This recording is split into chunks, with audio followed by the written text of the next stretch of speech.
ما صدتها والله. الله كله مدين.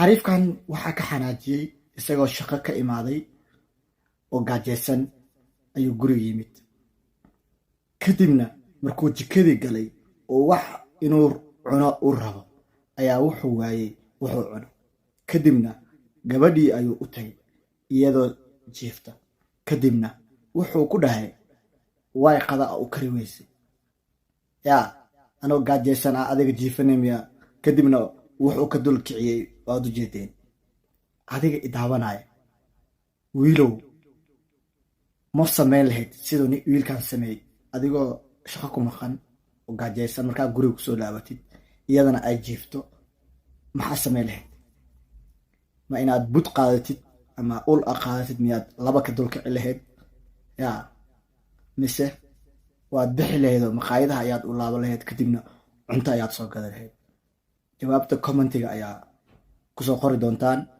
ما صدتها والله. الله كله مدين. أنا هاي مغنتا قدمتها الله.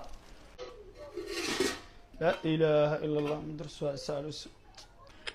قد الآن كاقولي دكتور جيفام يا معنا. ما سنت يورد رجع تعرف عنك هاي. قد الآن كاي دكتور جيفام يا معنا. ما صدتها والله. كله مدين. أستر مدين.